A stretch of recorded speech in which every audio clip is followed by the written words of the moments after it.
In the wild, mysterious depths of Brittany, France, sits an old abandoned shack. Surrounded by ancient oaks and home to all manner of forest dwellers, it is here that we meet to share our stories. So pull up a seat, swing that light, grab your favourite beverage as we share another tantalising tale in the Freakin Shack. Welcome to the shack. We are back at the shack. We are. Well, have you had a good week?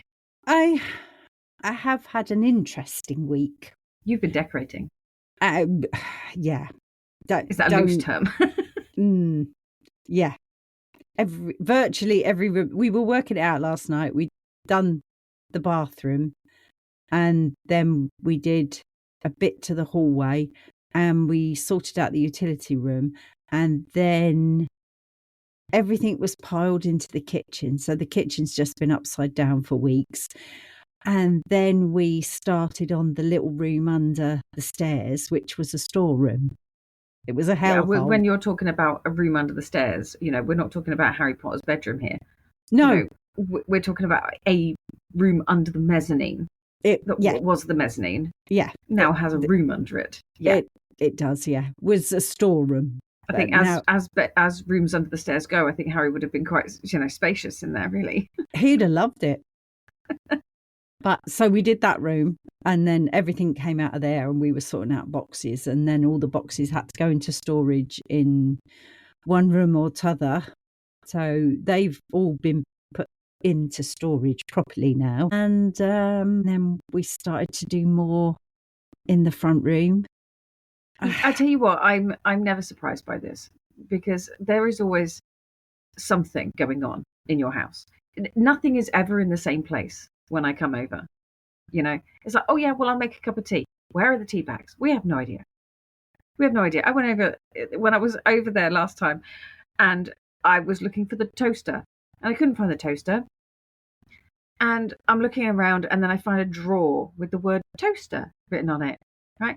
And that is where the toaster is.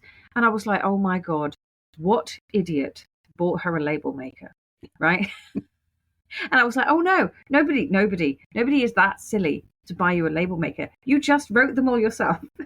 Yeah, they were just sticky labels and I wrote them myself. I love it. I absolutely love it. It's so funny because it's so me as well. Yeah. And there's another drawer that says coffee. Yeah. And another drawer that says spare mugs. And in my fridge now, I have labels on all my little storage boxes that say cheese, butter. I think, can you not just colour code? No, because I just forget the colours. Oh, fair. Okay. I just put the word. But hey ho, it's ongoing at the moment because now we've decided to upgrade the front room. Okay. So all Dad can think about at the moment is a 65-inch TV or something. Oh my God. You guys, your TVs are huge. You should see the size of this thing that Dad wants. It's going to turn it into a movie room. Wow. A cinema.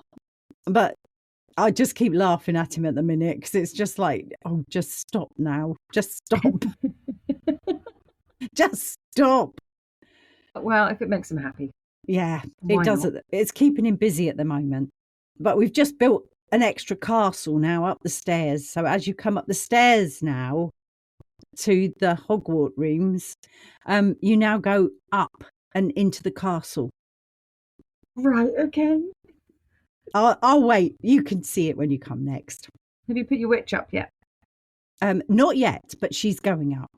We didn't tell everybody about that. Because that was the present that you got before. It was. And I've got her downstairs still wrapped up in her paper, ready to go up. But we've been doing wallpaper and stuff. Yeah. So You did get your ghost up, though. Oh, yeah. Our little adopted ghost is right here. We haven't done that episode, though. So we can't talk about it yet. Okay, shh. Don't mention it. It's coming. It's coming soon. I'll hide it. Like that. Oh dear. Keep watching or listening, folks, because it's coming. It's coming. It's coming. And we are currently recording this the day after French Mother's Day. We are. So happy Mother's Day for yesterday. Thank you so much. Um, I get totally confused because I have the British Mother's Day is sort of normally in March or yeah, something. it's March time, and it's And then there's always the American Mother's Day where everyone on TikTok and all social media, everyone's all going start Happy shouting Mother's Day. about it. And I'm like, no, I've already had mine.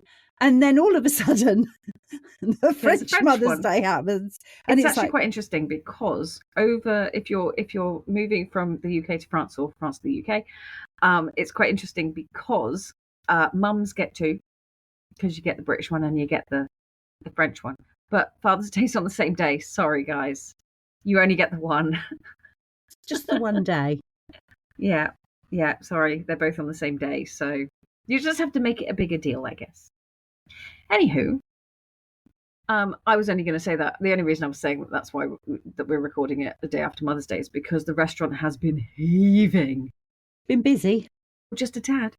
Yeah, just a little bit. Yesterday was an absolute, I mean, it was craziness, absolute craziness. It was great, and I did fine, but it was mental. And my French restaurant owner friends have learnt a new phrase now, and I don't know if I mentioned this before. I might have mentioned it in another episode, and I can't remember if I told you or not. But I'm going to tell you again because they learnt a new phrase, and that is there is a phrase in French where they say it's a service de merde. Okay, it's a service of shit.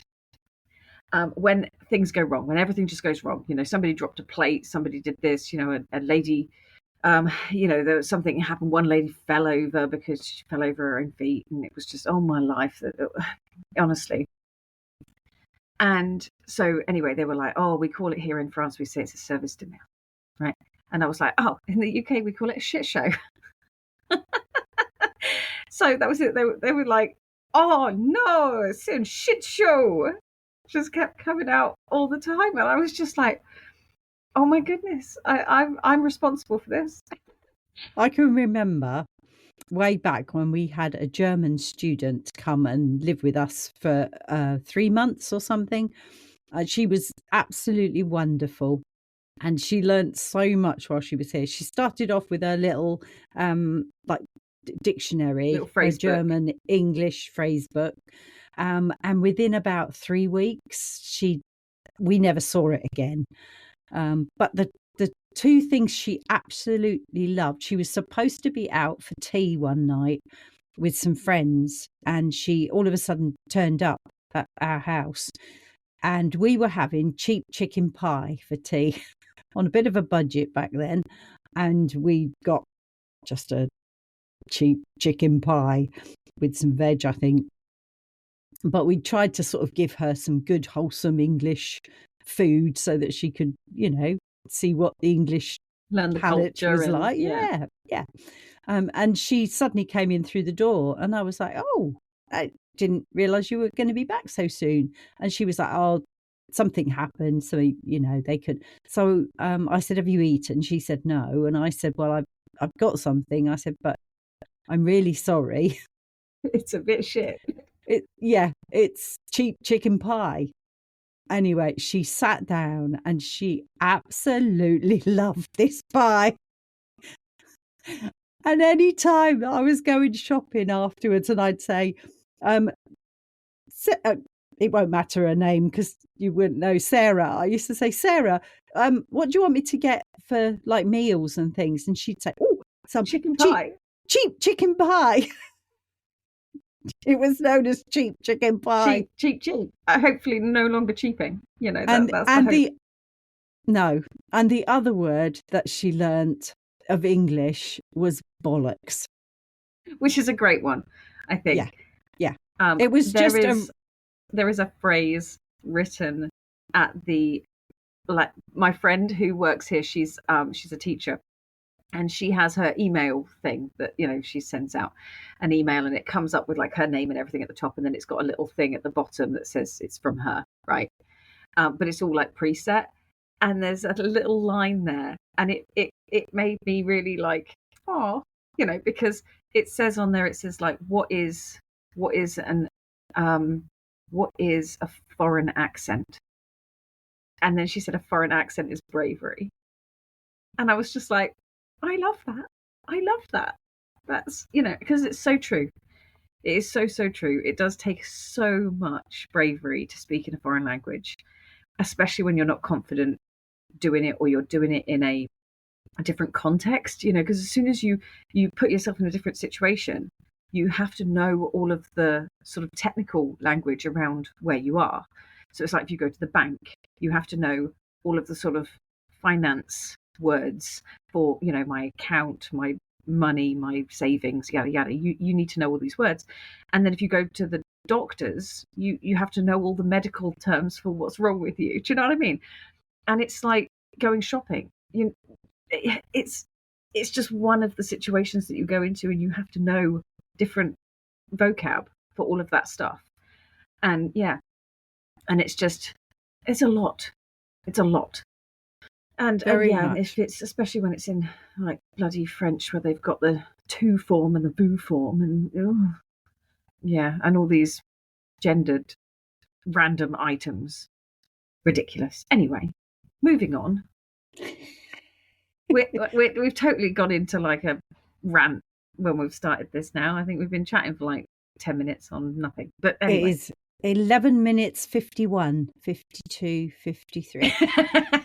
It probably won't be that long when it comes to it, because I was going to say, you'll edit and crop and do all those things. There might be a few things cropped out, but not too much. Right.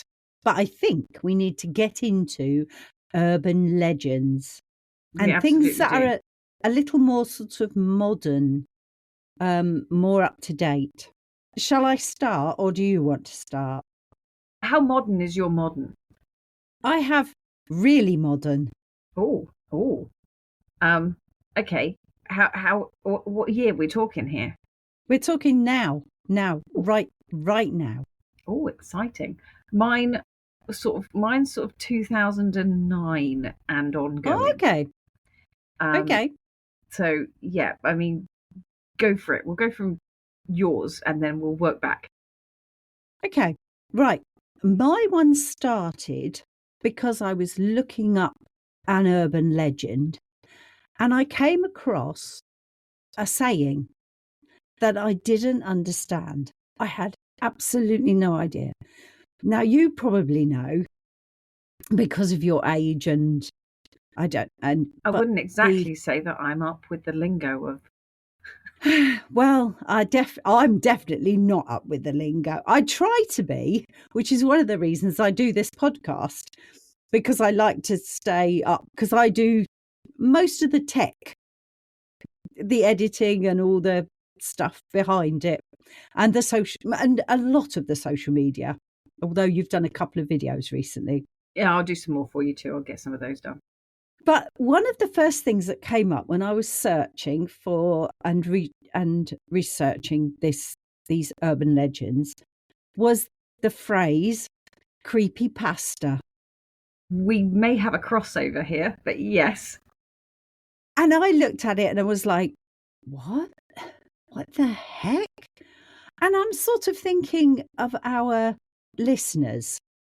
And I think some of our listeners may know what this means, but I probably think a vast majority have absolutely no idea, a bit like me. I'm hoping, like me. Creepypasta. And all they kept saying was, oh, this is a part of creepypasta. Creepypasta, yep.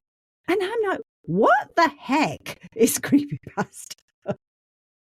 So I looked it up and I went down the biggest rabbit hole in the world.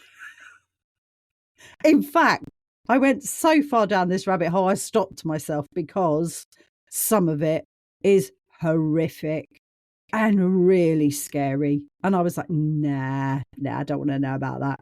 But anyway, I started off here. It's a horror-related legend which has been shared around the internet. I do get down to actually pulling apart what creepypasta actually means. It has become a catch-all term for any horror content posted on the internet. It can include topics such as ghosts, cryptids, murder, suicide, zombies, and aliens. Rituals to summon supernatural entities, haunted TV Just on shows. that note, as soon as you said that, I'm sorry, I just had a really funny image pop into my head. Have you seen the image of a guy reading? He's like an old guy, bearded guy. It's a cartoon, and he's holding a scroll, right? And he just says the piece of paper he's got is supposed to say how to summon a demon, right? But it doesn't. It's written in cursive, so it says he summoned a lemon.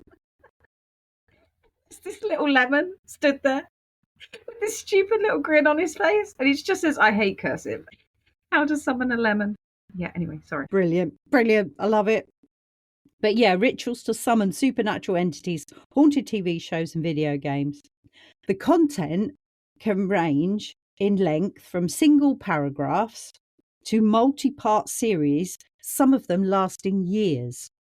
They've gone on for years. The term creepypasta is a blending of two or more words, a portmanteau. There you go, whatever that is. It's the blending of these words.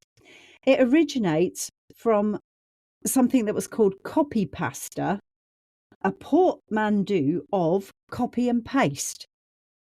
Oh, I see. And that's where it's come from. So it was like copying something that someone's done and then pasting it in a slightly different way or adding to it. And so this term but it changed from copypasta to creepypasta because obviously of its direction. Yeah. Yeah, the direction that it was going into with all the horror stuff. It says some creepypasta, a picture was posted on the internet, had nothing to do with horror. There's been a lot of delving into stuff to find out where this picture originated from. It was a picture of a pale yellow room and corridors. They believe that it had something to do with somebody who was refurbishing a house or a hotel or something like that originally. But it was then copied, and then people started making up stuff about this particular It's then picture. completely embellished. Yeah. And it ended up being called the back rooms. And it was re-envisaged, if you like, as a realm of yellow corridors. And they were saying of musty smelling carpets and the buzz of fluorescent lights. And then it started being incorporated into like a game. And they were saying there is 600 million square miles of these segmented empty rooms that somebody is wandering around inside of, that you get caught inside of. Over time, it has been developed with additions of malevolent entities that hunt the traveller across 3 separate levels of the back rooms. And they said level 2, 0 to 2. I don't know if there's any more. And it has become a mythos. Now, that was another word which I've heard of mythos, but I was like, how does that differ from? And now I'm just going to hazard a guess here. Yeah, go on. Because I don't know. But it sounds like a mixture between myth and ethos as a new way of thinking. Yeah. So like a new spin on myths? I don't know. I'm guessing. It sort of is. And there is an adding of different myths, putting them together. So you will grab a myth from here. So one of the creatures in the back rooms may come from one area. So like the Slender Man. Yeah, right? well, I'm going to talk about him. Brilliant. Another one may be the Shadow Man, ghosts, other cryptids, but all being brought in together into one story. And instead of like this myth and that myth, it becomes a mythos. So it becomes a I see. group of different myths. I How love cool! it. Yeah. That's So very, that very cool. I know. I was like, I love all this.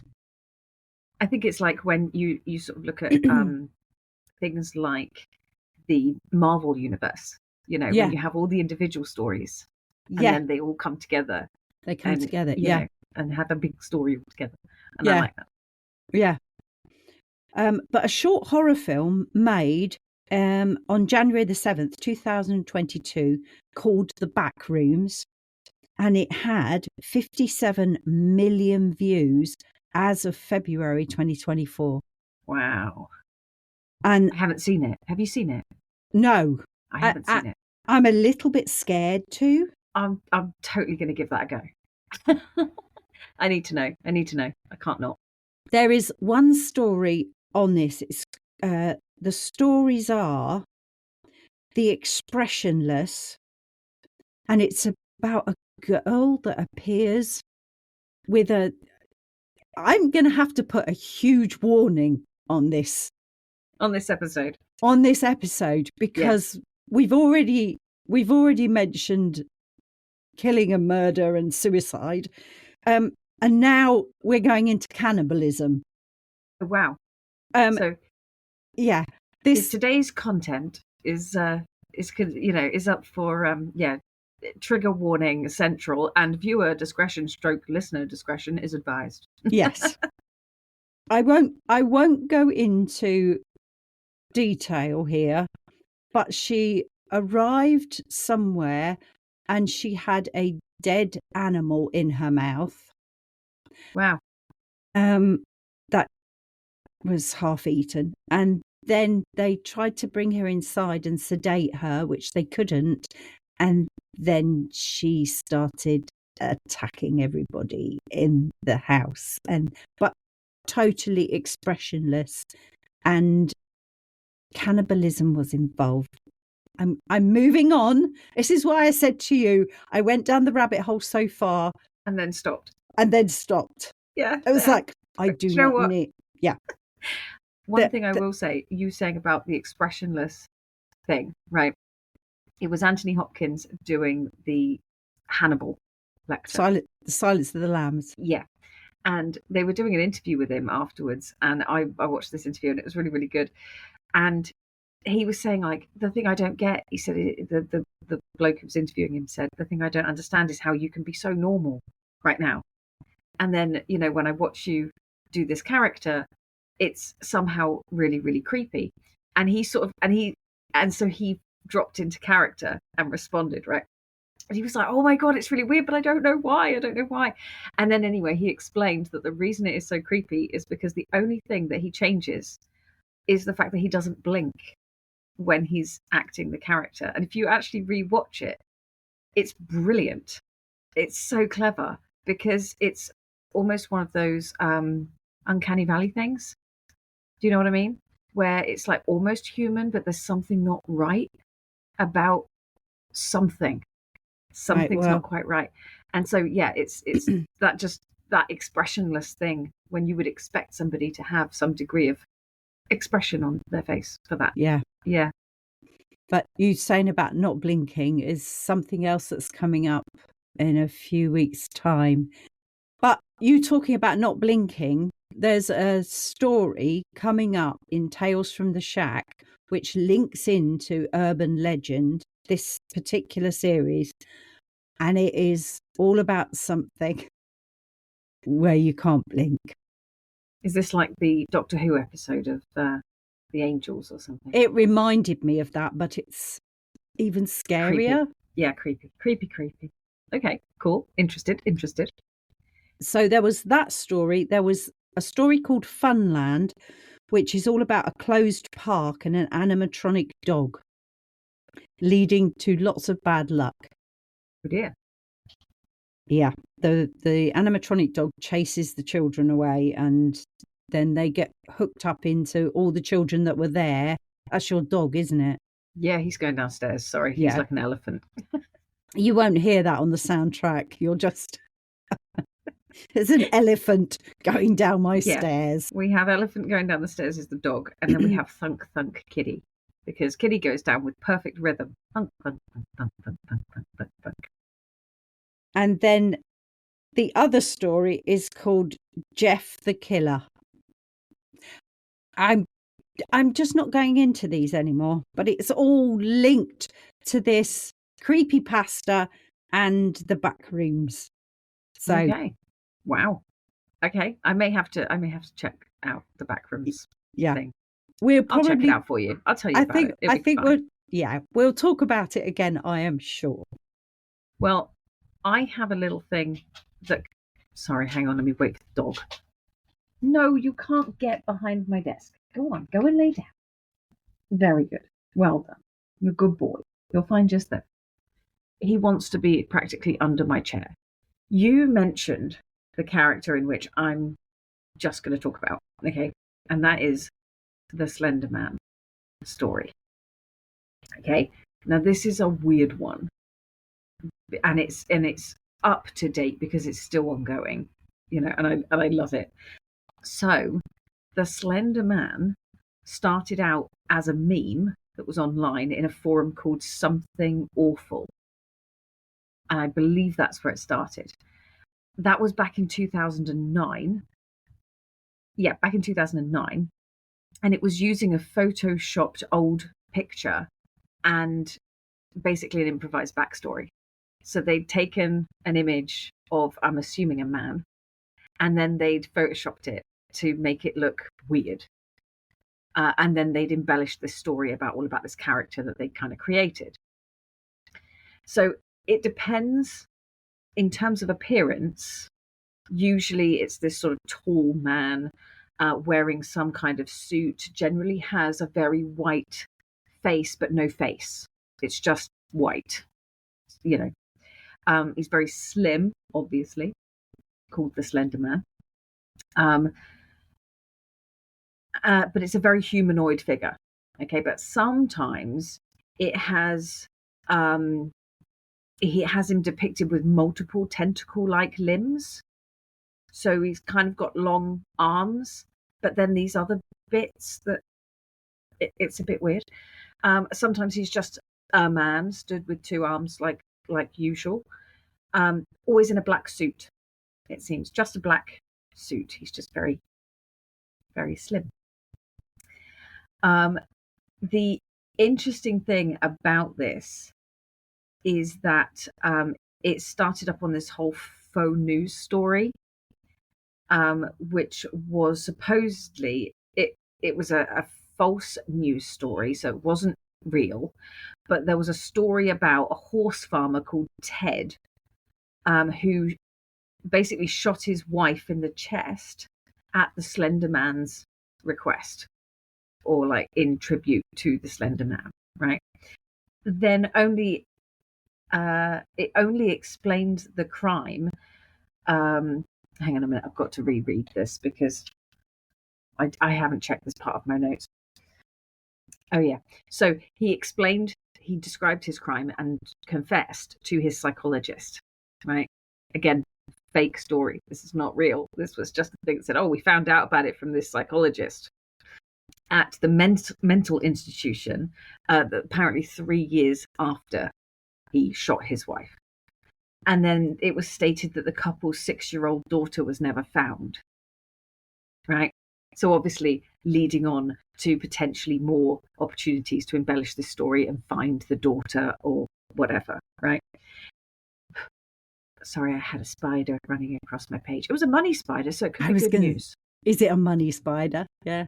It was a little one.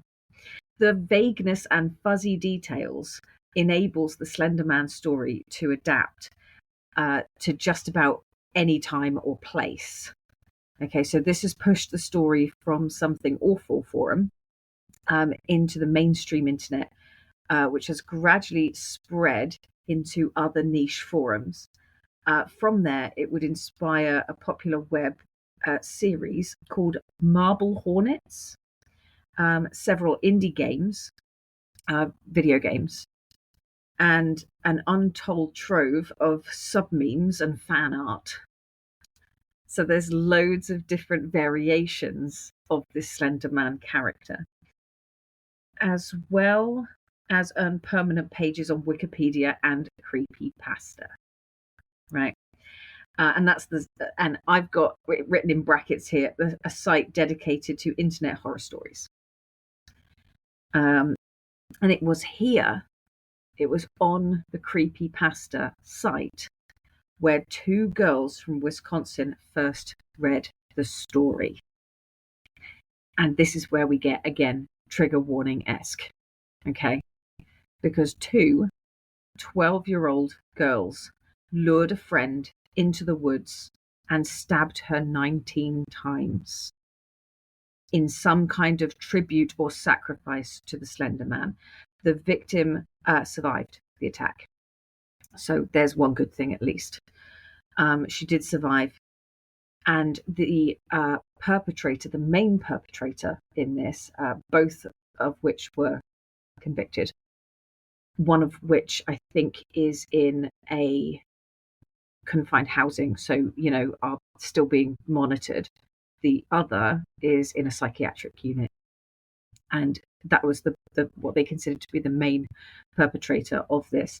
And she was basically, she's quoted to have said, "Many people do not believe Slender Man is real. We wanted to prove the skeptics wrong." I'm not quite sure how stabbing your friend 19 times proves anything other than you're a bit obsessed and potentially need some help. Yeah. So, yeah, totally and utterly crazy. But that I think this is where, like, the social media stuff can get way off offline. Yeah. I really am struggling at the minute.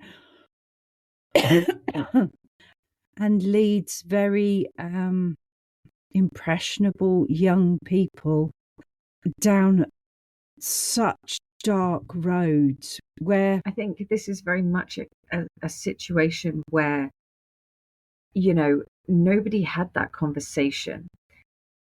And again, it's like, parents, talk to your children, right? Talk to them. And open conversations where there is no wrong answers, there is no bad, so that your kids feel like they can come and talk to you about stuff. And it might be just generic stuff like, "Hey, I read this funny story," or, "Hey, wow, what's the deal with this?" Because it then leads you in to be able to have these discussions. And you can then deep dive into some of this stuff and go, "Oh, okay, well, it originated as a made up story. It's nothing." But then you can relay that to your kids if they're at an age where you can actually, have these kind of deeper conversations. Because there is no use in, like we were saying about learning new lingo, new language, the words that people are using, because you need to know what that is and what that means. And it's not easy because it changes all the damn time, doesn't it? It's always changing. And the thing is, when I was a kid, a teenager, sort of 14, 15, I loved Stephen King books. And I loved reading some of those stories and like mini horror stories and stuff like that.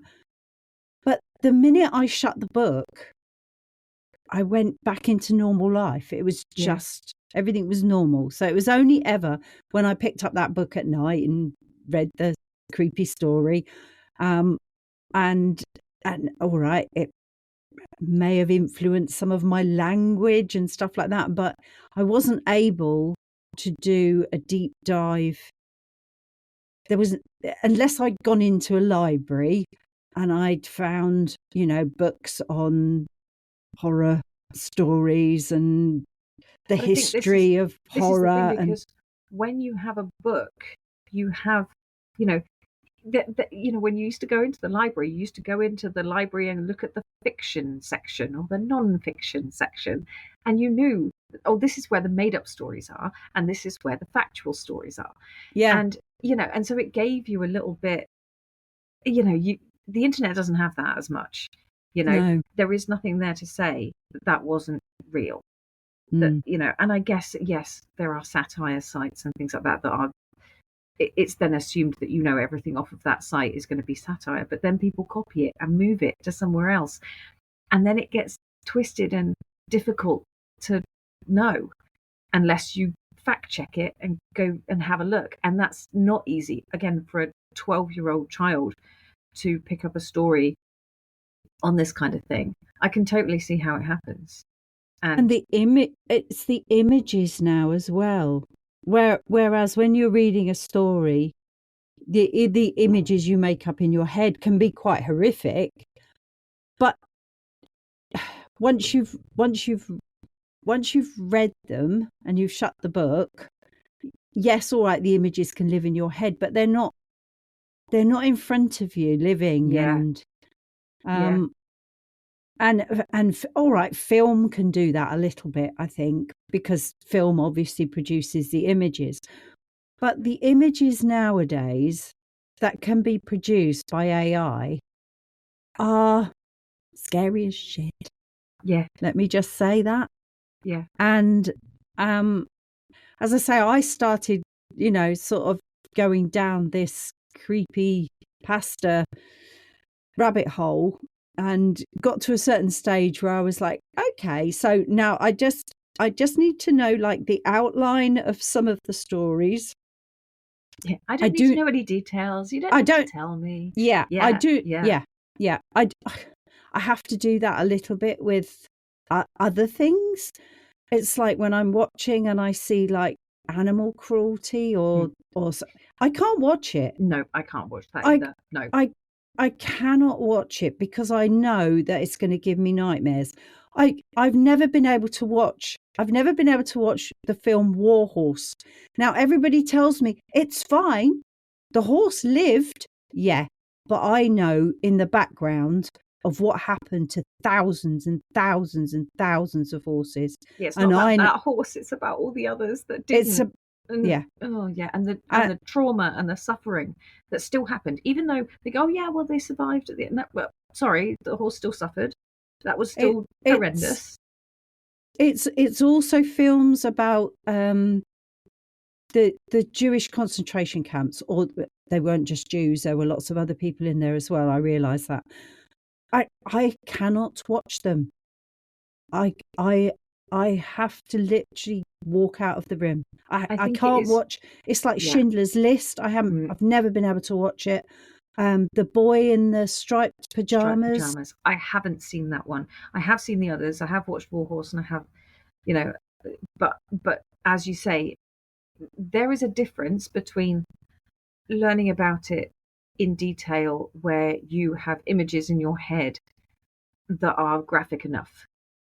Absolutely. And descriptions and things that are graphic enough for you to understand what happened and make sure that we never go back there. That's the hope. I can remember my dad making me watch a film, and it was called, I know what you're going to say, and it was Sophie's Choice, and that film broke you. It completely broke me. And I couldn't. My dad was not like that normally. He wasn't, but he was like, "Oh, it's a really good film. It's got really good, actress in. I can't even remember her name." I genuinely think he really didn't think about what was going on for you, and the fact that I had at the time 2 children who were exactly the same age, virtually, as the ones that she had, and where she gave up her little girl. I just, that traumatized me for years, and I would never watch it again, ever, never again. And a lot of that led on to why I like to choose what I watch, and I'm a little careful. And I do like the fact now that there are trigger warnings on certain things. Yeah. I was listening to a story the other day on Audible, and it was, and I quite like crime stories. I'm a true crime nut. I can't help it. Yeah, I listen to quite a few podcasts on true crime and stuff. Some of it scares the shit out of me. And I've listened to a few where even the people who were doing the podcast were like, oh my God, I'll be glad when we finish this because this is actually making me feel sick. But this is where as a podcast, you have to adopt the thing that the true crime campfire girls have, right? Where they have a wood chipper. And they're like, right, this guy's straight for the wood chipper, or this particular person straight for the wood chipper. And then they lighten the mood in those kinds of ways. And I like that because it just kind of, because some of it's quite heavy. Yeah. Yeah, absolutely. I do like the trigger warnings. Yes. And, that's right. It was the Audible story. But it had given you trigger warnings, but not quite what I expected. And it was where I'm not sure where it was going, but I didn't like where it was going. That a young teenager, she was probably about 19, and she ended up getting kidnapped, and she was stuck in this box, and the stuff that was going through her head, and I had a feeling there was going to be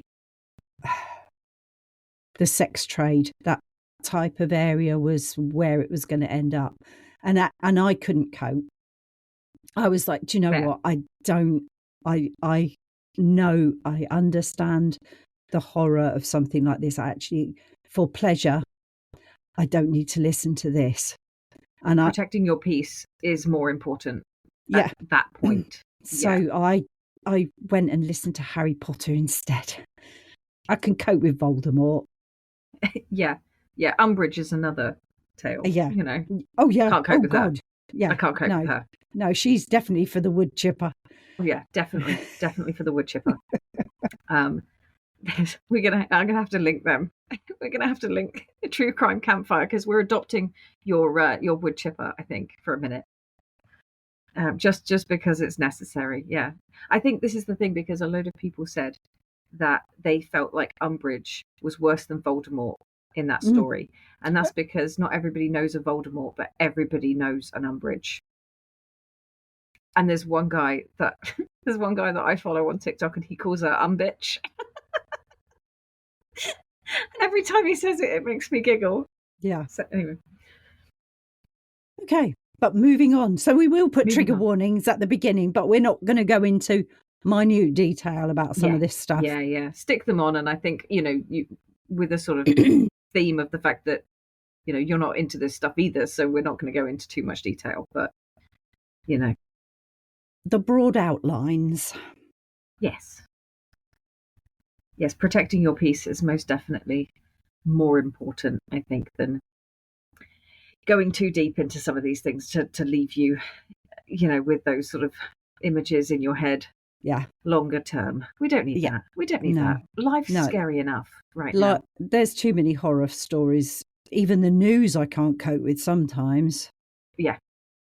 So that quite often gets switched off. Anyway, anywho's, have you finished your Slender Man? Yes, I have. Right, okay. I've said everything that I've got on my piece of paper. At least, hang on a minute. Let me turn the page and just check. No, I didn't put anything on the other side. Okay, I'm gonna very quickly talk about a trend. I think we spoke about it in a different episode. I can't remember.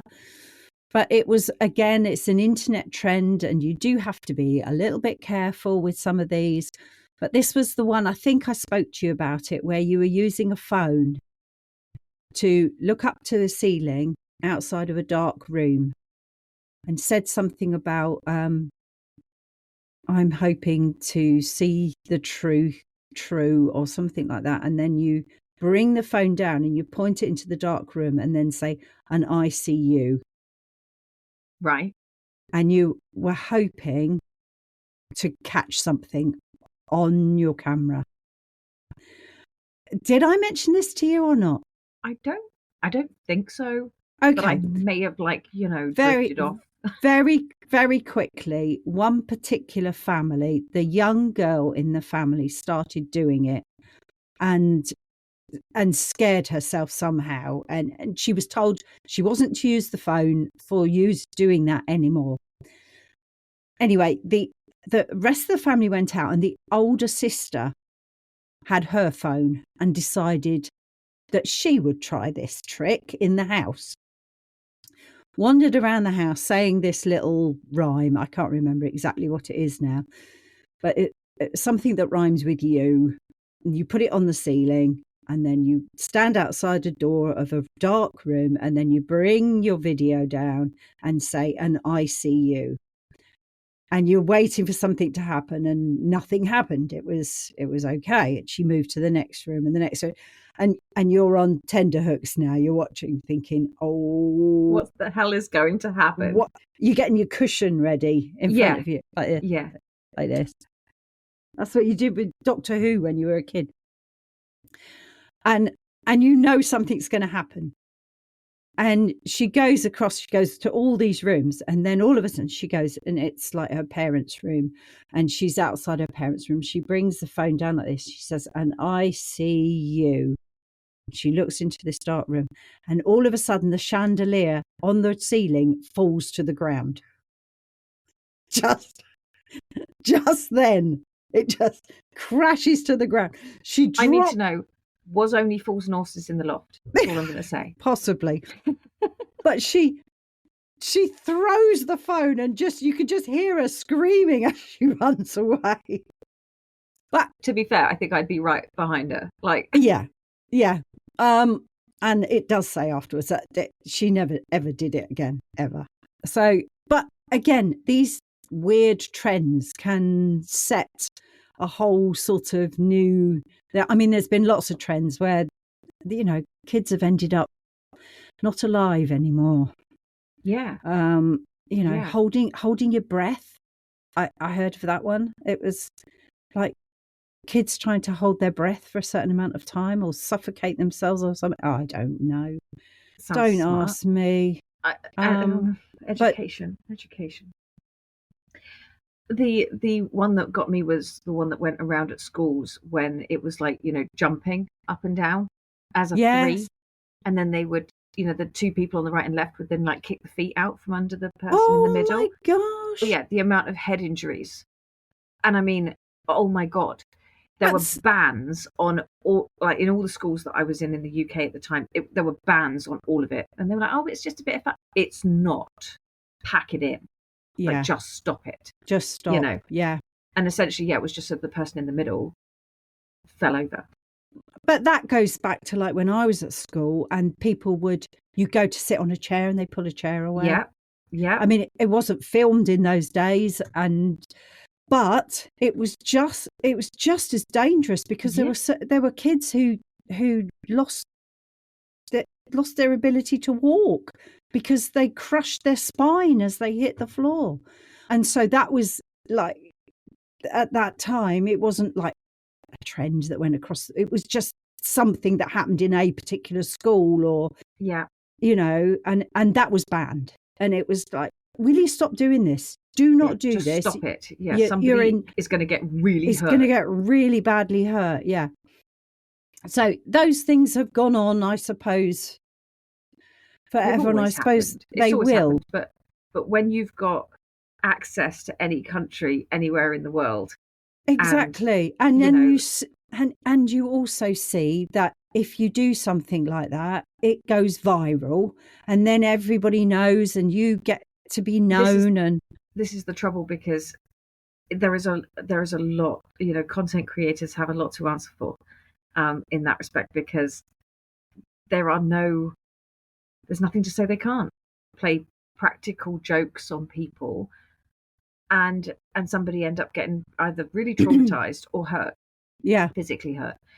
And there's nothing to say that that's not okay. And I swear, I'm so tired of seeing sort of pranking content creators who are, it's not funny. I find it funnier when they're kind of taking the mickey out of themselves, and do you know what I mean? I mean, there was one guy trying to do funny pranks, and to be fair, it was amusing, but he dressed himself as a bush, and he was and he was hung like squat down in the street, and he just moved. Right, he didn't jump out at people. He wasn't doing that. But literally, one woman kicked him in the crotch, and then she was really apologetic because he didn't actually lunge for her or anything like that. But she was just like, "Oh, I just kicked." And I tell you what, it made me laugh, right? But it was because it was at his expense. Yeah. Yeah. And when you're doing something like that, you do have to be prepared for the person that doesn't jump and run, right? When you're going to shock somebody, you have to be totally prepared for that person to attack you because they think that you're coming for them. Do you know what I mean? Like, well, when I was in the forces, when we were on night duties and things, and people would fall, there would be an area where you could sleep if you weren't actually on duty. And if you and sometimes you were on duty for 2 hours or 4 hours, and then the other person would come on. So you weren't getting a lot of sleep, and it was interrupted. But you had to be very careful when you went into the room to wake up the next person to go on guard duty, because you're sort of, you're in that atmosphere, you're in that sort of way of life. when I was in the hospital, they had to wake me up to take my, vitals and dose me back up again with stuff. And once a woman came up with the tray of stuff and came up on one side of my bed, and I was asleep. Now I had one arm hanging from a drip stand because I wasn't allowed to drop it down. And I could either lay on my back or I could lay on this side. And I turned myself over to lay on that side. And when she came up here, she touched here. Well, of course, I turned and I had this arm in a cast. So I scat the tray out of her hand. Everything went everywhere. Everybody on the ward woke up. And she was new. I don't think she'd had that much experience, because then later on they put the Navy medics on to work with me. And every time they woke me up, they came to the end of the bed and they shook my toe. That's it. That's exactly what I was going to say. Yeah, that was how. My toe. That was how we learned to wake people up. Was to go right back here. Yeah. So I'd wake up with a bit of a start because I did all the time. I woke up jumping, and she was at the end of the bed and she was like, "Everything okay? You okay? I'm coming over, okay?" And it was like, yeah, it's fine. Yeah, it's fine. Yeah, that's exactly how we were taught to wake people up. Was at the end of the bed and you touch their foot, and sometimes you would touch their foot with something. Yeah, rather just in case you're going to get kicked. In case you get kicked, yeah. And we learned how to do that quite quickly. Yeah, but these trends, you do have to be just a little bit careful. Yeah, please be a bit more careful, everybody. Another trend which comes from an urban legend that I have, which is called... We are getting back on topic. Yeah. Well, we are, but we sort of talked about how these affect you, and how these affect society as a whole, really, isn't it? But one called Bloody Mary. Oh, yes, I remember that one. The mirror summoning legend. And the earliest versions of Bloody Mary ritual come from the 19th century, and it was like divination practices. Young women were told that they could see their future husband's face in the mirror if they walked backwards up the staircase in candlelight, holding a mirror. Sometimes, however, they'd see a skull or spectre signalling their early demise. Is it possible that their early demise is coming about because they're walking backwards up the stairs with a candlelight, with a candle, with a mirror? Like, yeah, I think early demise is likely. Yeah, modern versions since the 1960s and 1970s, children dare each other to stand in front of a mirror in a dark room and say Bloody Mary 3 times. I am not about to say it. The legend says a ghostly woman appears in the mirror, sometimes screaming, clawing your face, or dragging you through the glass. Wonderful. There's a girl you want to party with. Yeah. Yeah, no. I think I won't bother, thank you. And something here which is called the Troxler effect. When staring into a mirror in low light, your facial features can seem to melt or shift or morph due to how our brains de-emphasize unchanging stimuli. This gives the illusion of a ghostly presence. The ritual feels dangerous but is safe except for adolescent fear. Mm-hmm. I mean, I remember doing it as a kid, as a young person. Yeah. I think I did that with one of my friends, and I am the skeptic that I am. And nothing happened. No. Nothing happened. But it said it's perfect for adolescent fear, testing, and sleepover dares, and it mimics initiation rites. Yeah, which is something else that can get out of hand if not clawed back in. yeah. Saying her name over and over activates the fear. It's about power of words, ritual, expectation. And even you, the skeptic, still hesitate to say it. It was, yeah, absolutely, 100%. Yeah. And very quickly, who was Bloody Mary? She was Queen Mary from 1516 to 1558. She was nicknamed Bloody Mary for her persecution of Protestants. Some versions of the legend connect her violent legacy to the spirit's vengeance. Or it could be Mary Worth, a supposed witch or child murderer from colonial times or in the 1800s. No verifiable historical figure, but widely cited in folklore versions. Or it could be a genetic urban ghost. In many versions, she's just a woman wronged. A murdered mother, a vengeful bride, or a victim of cosmic disfigurement. Ooh. The symbolism of the mirror, it acts as like a portal. In folklore, having long been seen as liminal spaces, getaways to the spirit realm or reversed reality, because obviously the mirror reverses you. Feminine fear and identity, a story passed largely by girls and women tied to self-image, transformation, puberty, and inherited trauma. Wow. In pop culture, I think it's from a film, is it The Candyman 1992? Directly inspired by Bloody Mary. Say the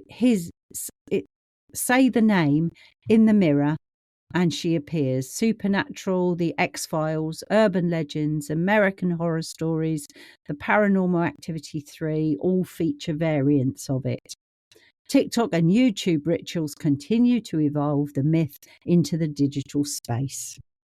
Yeah, and this again comes back to that whole thing of, how it gets embellished and changes and shifts, and other, characters get involved in the same sort of story. So it's either Bloody Mary or Candyman, but essentially, it's the same thing. It's saying it into a mirror and yada yada, and bad things happen.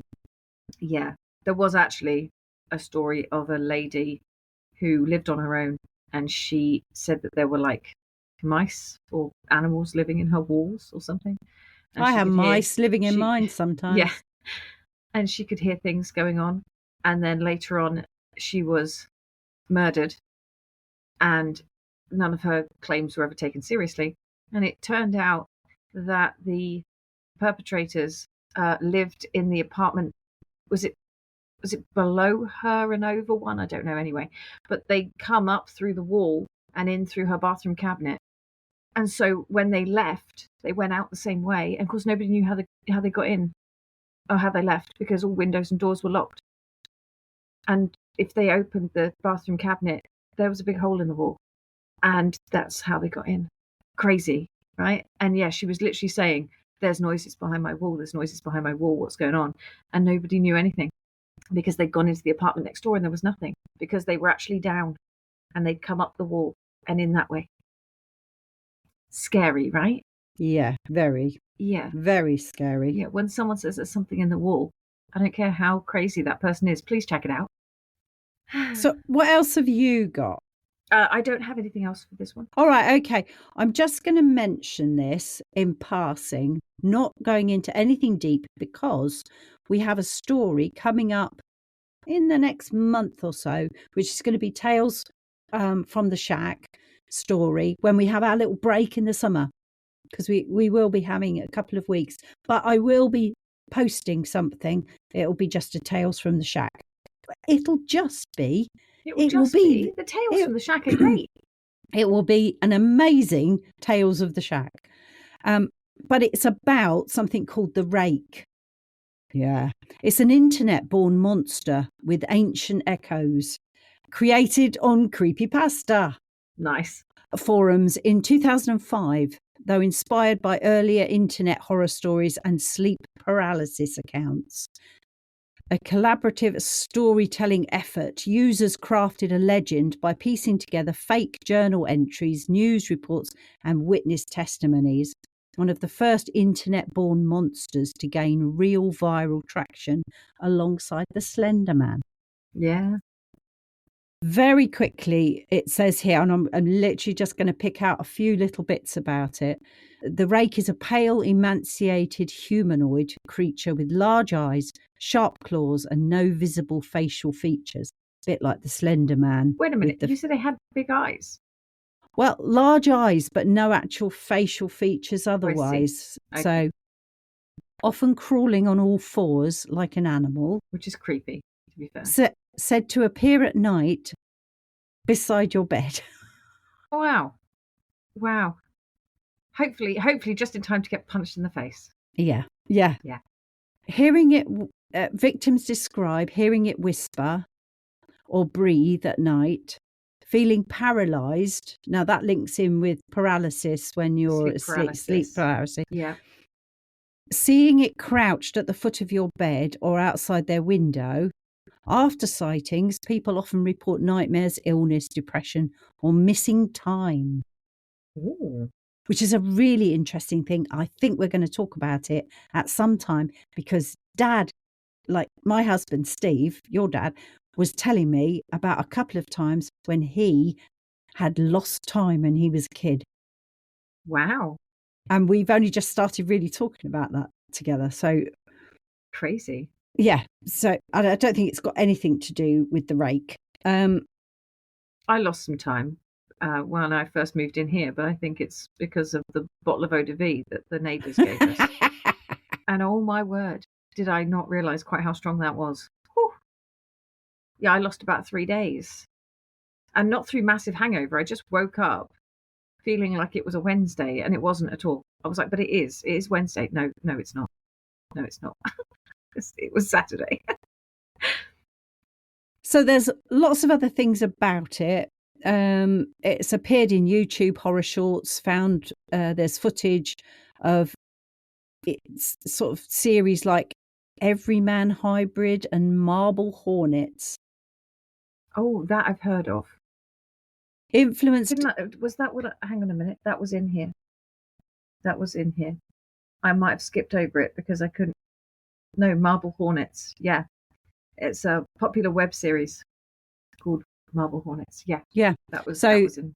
So that came up, and it has influenced games like, there's obviously a game called The Rake, Hostile Words, and even made mods. It has inspired TikTok videos and fake documentaries with night vision footage and whispered audios. There is going to be a story about that in Tales from the Shack. Awesome. And it's scary. Do not listen at night. If you really don't like it. Yeah. Do not listen at night in bed with the lights out. I'll tell you that for nothing. Okay. Brilliant. Sounds great. So now I was going to speak about something else, but we are already over an hour. Yeah. Can we tag it onto a next episode? We could probably tag it onto something else. I've got all the notes anyway, so we can just use them somewhere else. So the only other thing I was going to do, and I want to make sure I don't think it's going to do it now. No. You were seen by at least 7 muggles. That wasn't what I was supposed to do. I had it all queued up and it hasn't gone back to it. It's disappeared. So I tell you what, I will try and record it and then pop it in.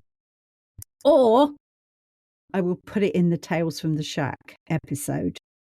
Cool. Sounds good. Make sure you're listening. We have had more downloads this last week than we've ever had. We've gone. Is anyone talking to us yet on our socials? We had one person who came and asked us about one of our clips that we put on and said, "Where is this from?" This was on our Freakin Shack TikTok, which says Freakin Shack all over it. And if you just click on the profile, it will tell you. It will take you right there. It will tell you that we are go to the linked ones at the top that are pinned. Just press one of those. It'll tell you all about us. Anyway, I very kindly showed him that it was a little piece from our podcast, a recent podcast, and that if he goes to our website, the Freakin Shack at Podbean or something, I think it is, he can find us and find out where we put the podcast on. The podcast is everywhere. Honestly, I think your response is probably a lot better than mine because I would have just written France. Where is this from? France. Yeah. Well, I know. I did lead him over to the website so that then he can see that we're on Apple, Apple Podcasts and Spotify and Amazon and all that jazz. The places, and even YouTube if he wanted. There was a link on our profile right to our YouTube channel, which you can listen to it from YouTube as well. So you're very good, it's very good. I know, I do try. See, I'm not just some old woman who doesn't know what she's doing. I do manage things sometimes. When I had the business running and I was doing all of this all the time, every day for my business, it was so much work. It was so much effort. And I'm really glad to not be doing that right now. Yeah. Because if I'd have had to have done editing and social stuff and started a new career in a new language, I think I might be going off the deep end. Yeah. A little bit quicker than I am already. Well, seeing as this was probably my idea from the start, was doing the podcast. It's got to be down to me. So, but I enjoy it. Great. I enjoy it because everyone says, "Oh, why did you start a podcast?" Well, I'm retired. I've got to do something apart from decorating. Fun. Yeah, the decorating will finish eventually. No, it won't. Don't come that. Because no, it won't. You will finish the bit you're on, and then you'll restart all the other bits. That it keeps going. It just keeps changing. Does it? Yeah. There's one thing I have to do though before we leave. What's that? Which we hadn't talked about, which is what I said we should have talked about, was the Beast of Bodmin Moor. Oh. We should have done that in Mystical Creatures as well, shouldn't we? It would have been part of Mystical Creatures and Urban Legends, really. So, fair. Kind of a crossover. So I thought I'd just do a very quick story just to finish. Okay, swing that light. It's not going to hit me. I'm fine. Oh, I've just hit my microphone. I was going to say you hit something. I smacked the microphone stand, which is not good. The story is inspired by the Beast of Bodmin Moor, which we didn't talk about yet, but we will. We will. It weren't just a cat. Cats don't whisper, not in your own voice. They say the moor keeps its secrets like the sea, deep and silent, unless it wants to drown you in them. Ellie Preen returned to her childhood village in Cornwall after her father passed, the last shepherd to tend sheep along the eastern edge of Bodmin Moor. She hadn't set foot on the land in nearly 20 years, not since her younger brother Josh had vanished there during the lambing season. The locals said he wandered too far, fell into a bog or got lost in the fog. But Ellie remembered the sounds. Low growls in the hedgerow, deep prints in the mud, and the way the sheep had bolted blindly into the dark that night. Now the farmhouse was silent. Her father's shotgun still leaned in the hall, and out on the moor, a feeling that something was waiting. She stayed 3 nights. On the second, the sheep began bleating violently at dusk. She found one dead in the morning, ribs exposed, throat torn out, but too clean for a fox and too violent for a dog.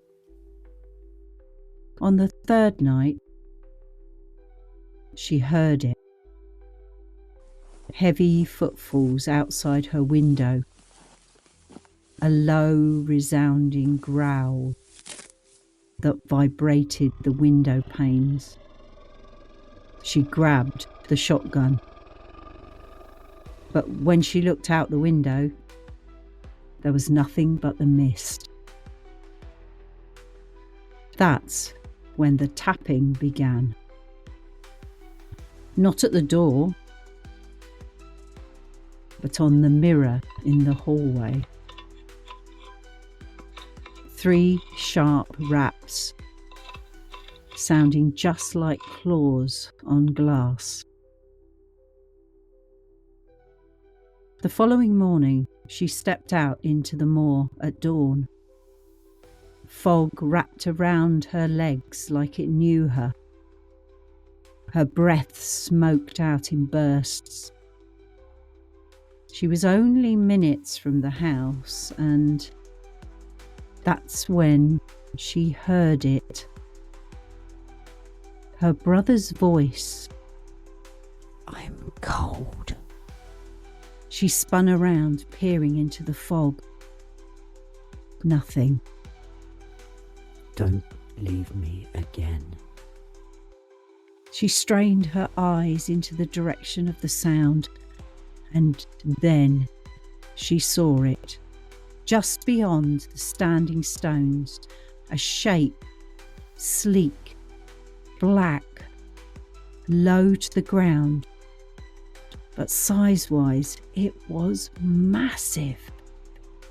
Its eyes glowing amber and its mouth hung slightly open, not panting, but smiling.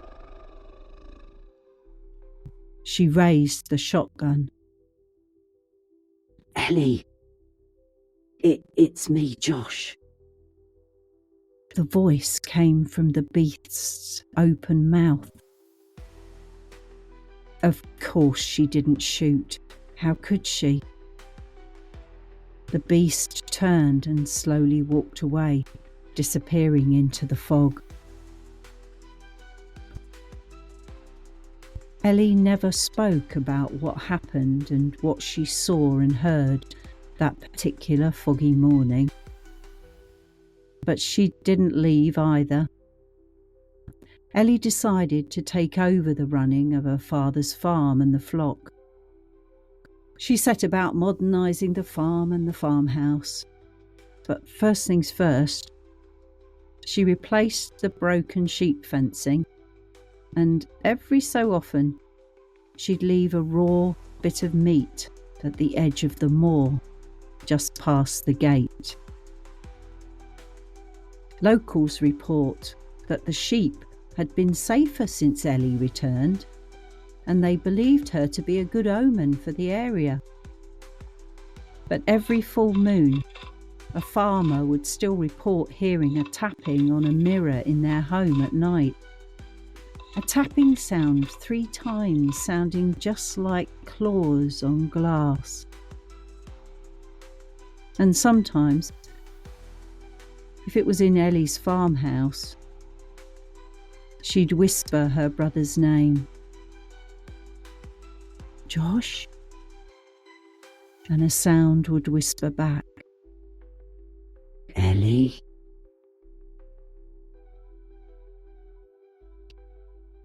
Ta-da! That's the end. I like it. I do like my little stories. I have to admit, it does make me want to like not have a mirror in my hallway. Like, take I the don't think I'll be mirrors doing down. that. Yeah, I won't be doing that. No. I mean, to be fair, Cool. I have no room for a mirror in my hallway, so I don't know if my sound will be taken out in the background, but my dog was going completely loopy at something I could hear her. outside. Yeah. Yeah. I was like, well, maybe you have The post. Bob me more. Madame La Poste. That's what it would be. There. Well, with that being said, I suppose we should remind everybody to keep their minds open and your lamps lit. And we will see you again next time. At the Freakin Shack. Goodbye, everybody. Contact us at fshack03@gmail.com or find us on social media by searching #The Freakin Shack. That's freaking without a G. We're looking forward to hearing from you really soon.